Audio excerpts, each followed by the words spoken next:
Welcome, everyone, to a new episode of Learn English with Cinema. Today, we're diving into one of the most magical and unforgettable Christmas movies ever made. A story about laughter, courage, and the warmth of family. A story that somehow never grows old. Yes, we're talking about Home Alone, a film that, more than 30 years later, still fills our homes with joy, nostalgia, and that beautiful feeling we can only describe as Christmas. But today's episode isn't about telling you the story you already know. No, today we're going deeper. Behind the jokes, the traps, and the screams lies a world of creativity, language, and emotion.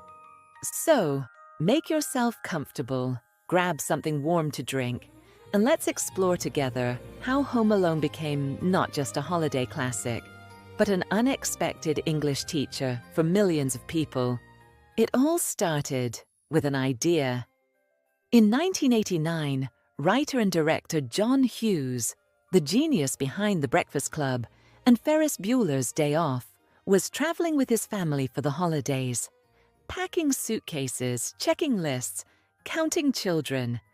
And suddenly, a funny thought crossed his mind. What if we actually forgot one of the kids? That thought became the seed of Home Alone. When Hughes returned home, he sat down and wrote the script in just 9 days. 9 days to create one of the most successful family films in history. But success didn't come easily. The movie was originally set to be made by Warner Brothers.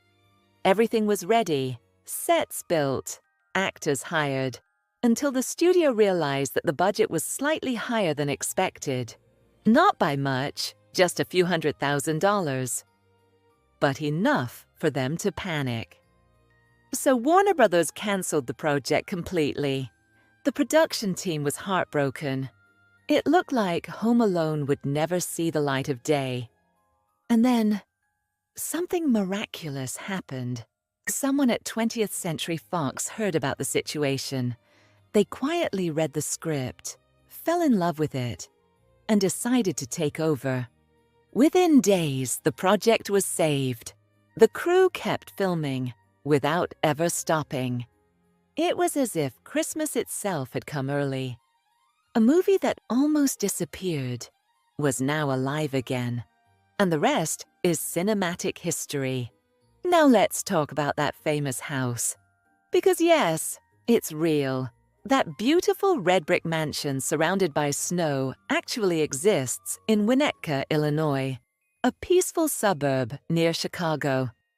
The exterior scenes were filmed there, but the interiors were not. Inside the real house, there simply wasn't enough space for cameras and crew.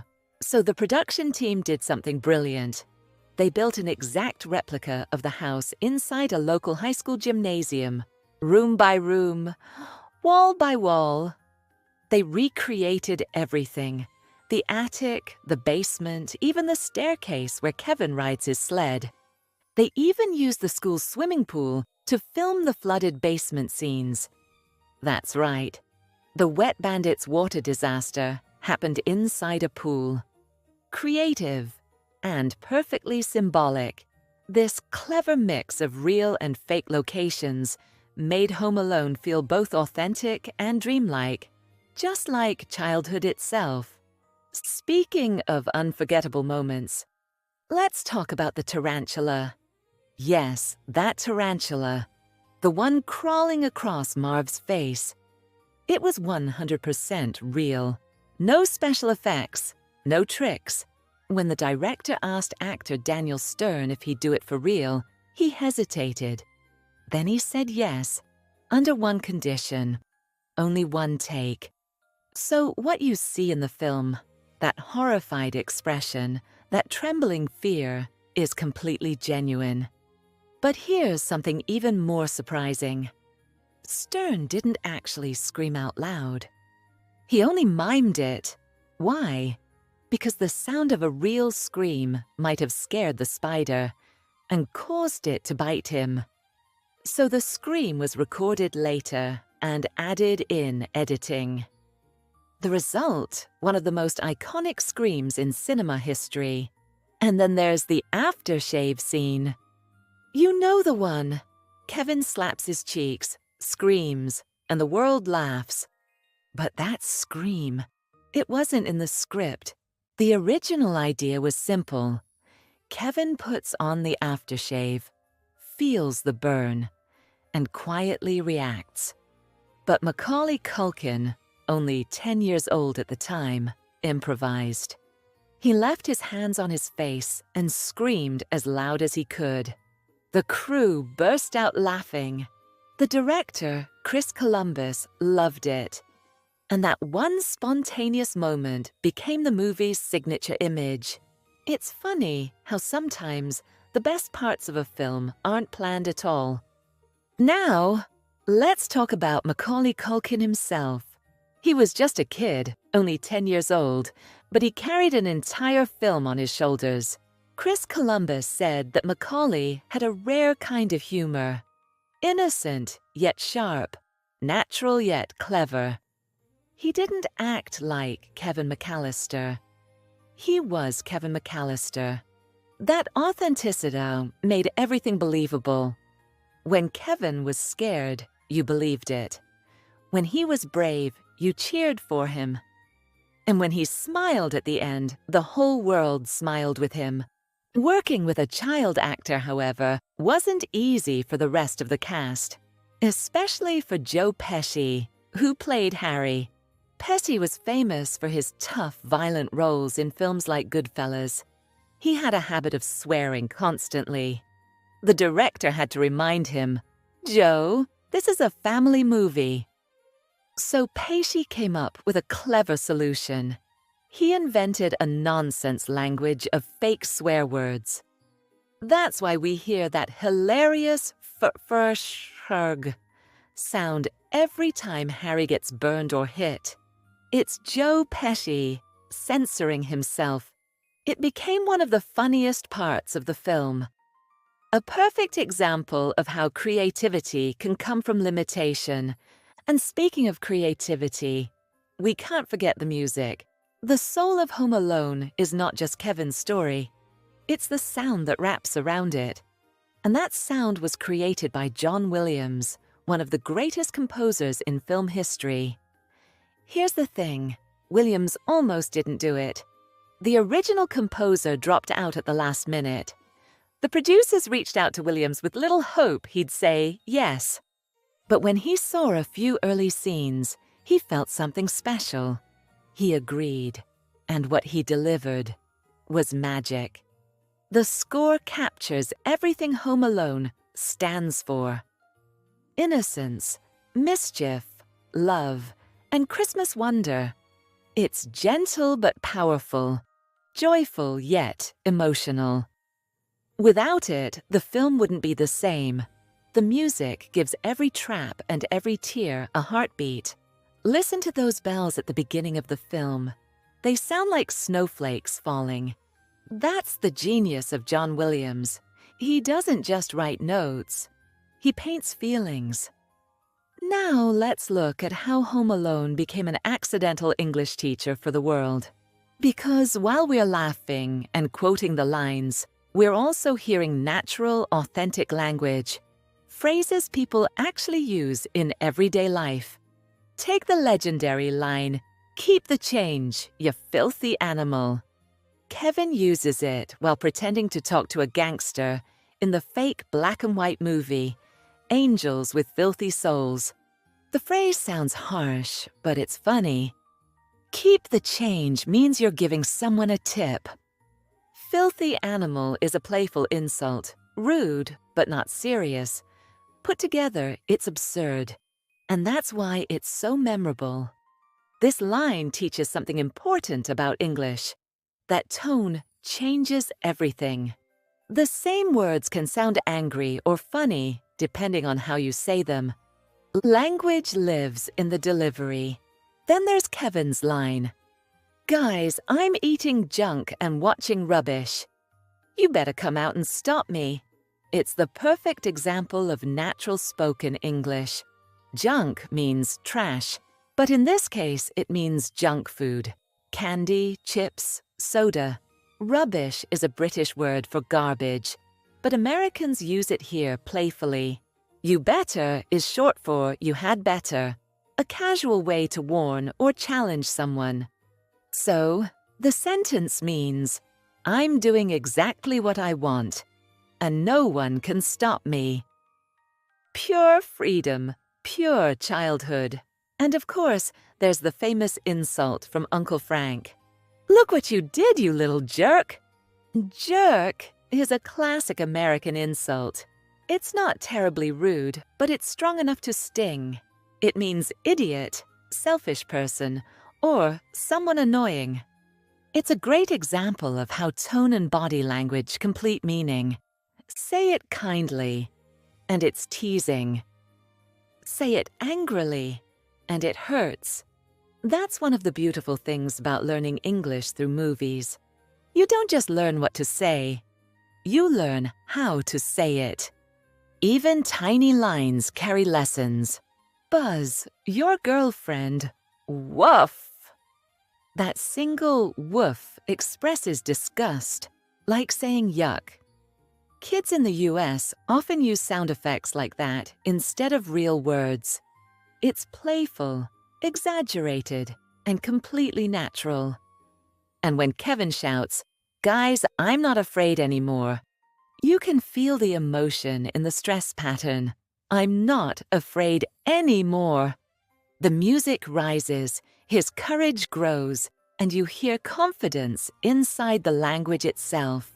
That's how Home Alone teaches English, through rhythm, tone, and emotion, not just grammar. But the language isn't the only thing worth noticing. The movie also shows us what American family life looked like in the late 1980s. Big suburban houses, decorated with red and green colors, Christmas trees, basements, and attics. Words like driveway, front porch, furnace, and boiler room appear naturally. So even without realizing it, you're learning vocabulary from everyday life. When Kevin says, "I'm going down to the basement," you don't need translation. You can feel it. The cold floor, the hum of the heater, the shadows. That's what good storytelling does. It makes language real. Even the humor teaches something about communication. Americans often use understatement, saying something ordinary in an extraordinary situation. Like when Harry, covered in feathers, asks calmly, "Why the hell are you dressed like a chicken?" It's not what he says. It's how he says it. That quiet frustration in the middle of chaos. That contrast creates comedy. Learning English through scenes like that helps you master tone, the difference between words and meaning. And of course, the physical comedy itself, the slips, the screams, the falls, is its own language. Joe Pesci and Daniel Stern performed like modern silent film actors. Every reaction, every gesture told a story without words. It reminds us that communication is much more than vocabulary. It's facial expression, body movement, and timing. If you watch carefully, the movie almost feels like a dance, a perfectly choreographed mix of chaos and precision. So, beyond the laughter, the traps, and the chaos, Home Alone is really a story about emotion. About what happens when you take everything away from someone, and they learn who they are. Kevin starts the movie wishing his family would disappear. He feels ignored, frustrated, invisible. And when that wish comes true, he discovers that being alone isn't the freedom he imagined. At first he enjoys it, the junk food, the TV, the freedom to do whatever he wants. But then the silence starts to feel heavy. That's the turning point. He begins to grow, to take responsibility, to find courage. In English, there's a saying, "You don't know what you've got until it's gone." That's Kevin's journey. It's about missing what you once took for granted. Family, love, noise, chaos, home. And that's what makes Home Alone more than just a comedy. It's a movie about growing up, about facing fear and discovering the real meaning of home. One of the most emotional scenes happens not in the house, but in the church. The snow is falling softly outside. The choir is singing, and Kevin sits alone, quietly listening. Then, the old man, Marley, appears. At first, Kevin is afraid of him, just like every child in the neighborhood. But then they talk, and we discover the truth. Marley isn't scary at all. He's just sad. He hasn't spoken to his son in years. He's too proud, too hurt, too afraid. Kevin listens and says, "You should call your son." Such a simple sentence, and yet so powerful. Because sometimes the words we need most are the simplest. That conversation is the emotional center of Home Alone. It's not about burglars or traps. It's about forgiveness. Two lonely people, one young, one old, helping each other find courage. And in that quiet church, between the candles and the carols, they both find hope. From a language perspective, that scene is also a lesson. It shows how emotion transforms English. Short words, soft tone, long pauses. That's how real people speak when they care. Marley says, "You're never too old to be afraid."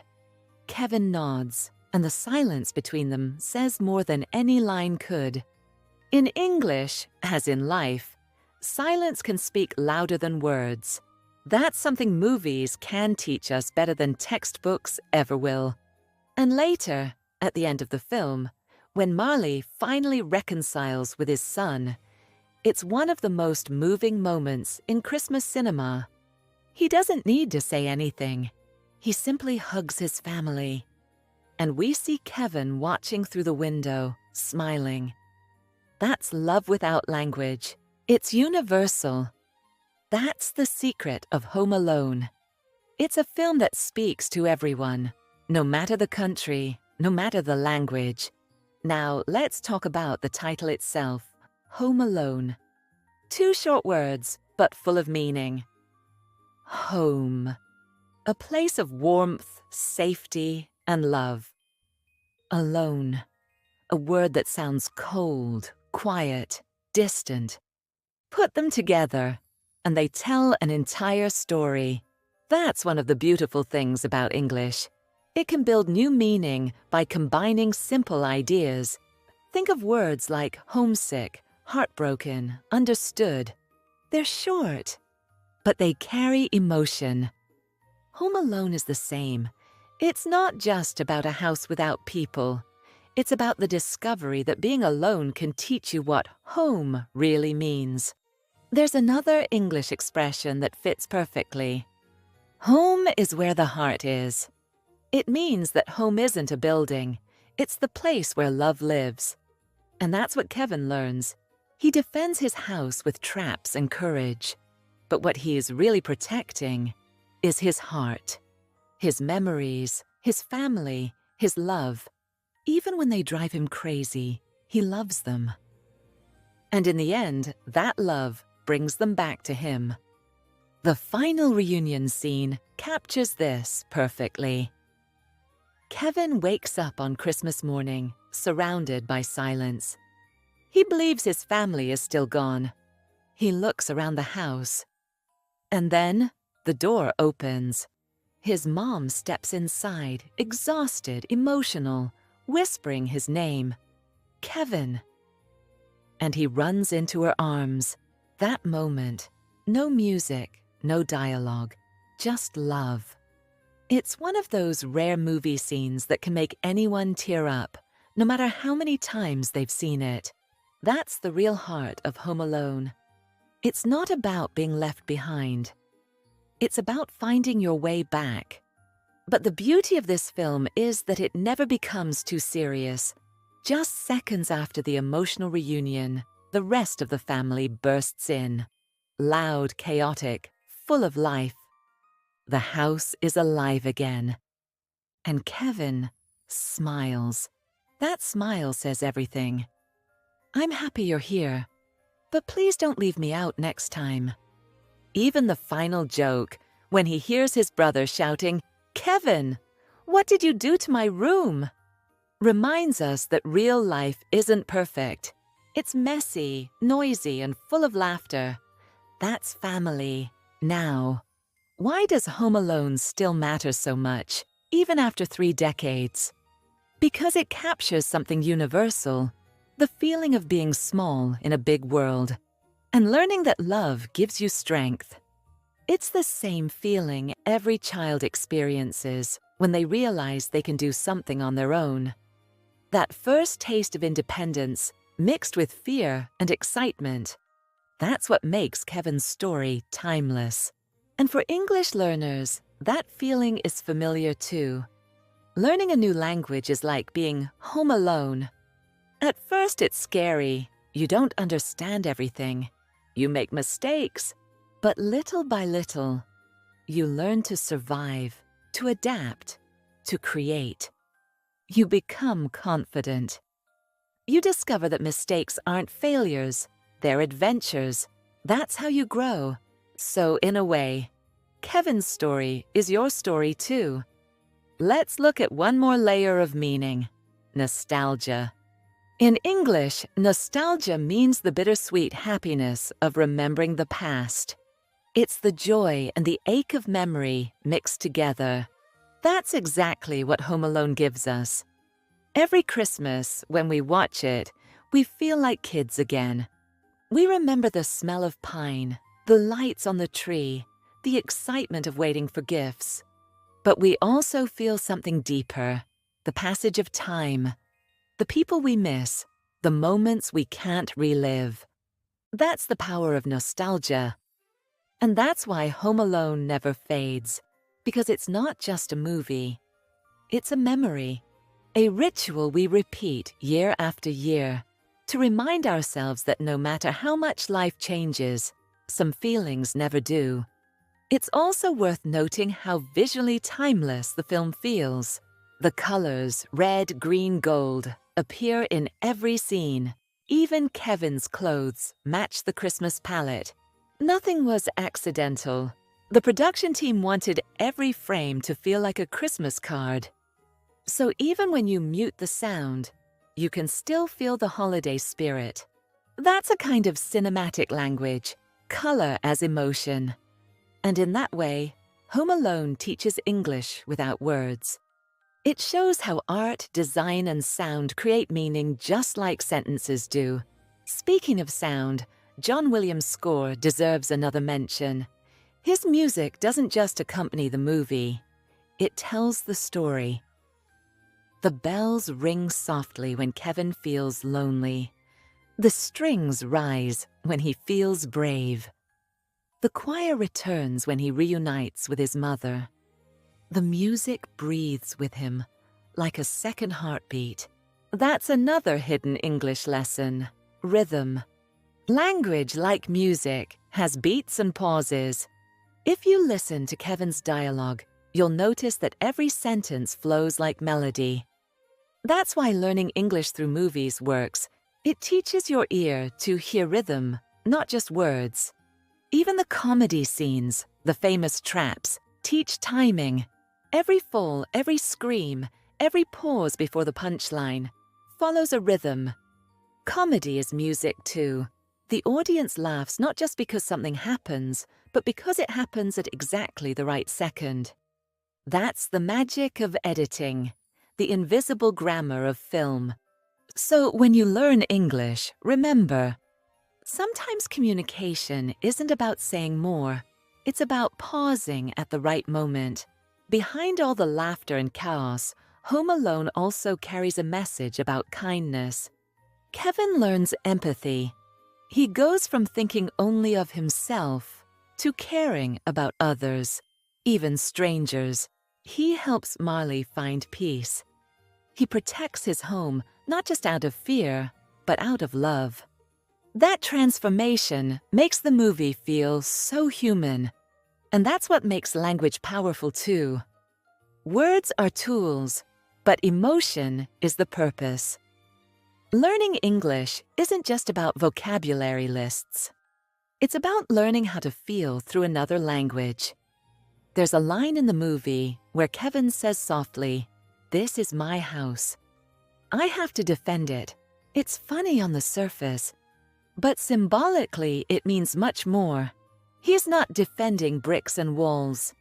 He's defending his identity, his confidence, his heart. That's something we all do, in one way or another. We all try to protect what makes us feel at home. And when you think about it, that's what learning a language is too. You're building a new home, one made of words and meaning, where you can connect with people all over the world. Now, as the snow falls outside and the story comes to an end, we realize that Home Alone isn't really about being forgotten. It's about being found. It's about realizing that even when you're by yourself, love is never too far away. Every Christmas, when we hear, "Merry Christmas, you filthy animal," or see Kevin scream in the mirror, we're reminded of something bigger. That laughter, kindness, and family are the true gifts of the season. So tonight, as you finish this video, or maybe as you rewatch Home Alone, listen not just with your ears, but with your heart. Pay attention to the sound of the language, the rhythm of the voices, the warmth of the laughter. That's English at its best, full of life, full of feeling. And remember, learning a language is a little bit like Christmas itself. It takes patience, joy, and a touch of wonder. But in the end, it brings people together. Thank you so much for being here, for learning and feeling with me. And as always, you can download your free PDF in the description below, with all the vocabulary, expressions, and cultural notes from today's episode. Keep learning, keep dreaming, and never stop believing in your own story. Because sometimes the greatest adventures begin right at home. Merry Christmas, and may you never ever be left home alone.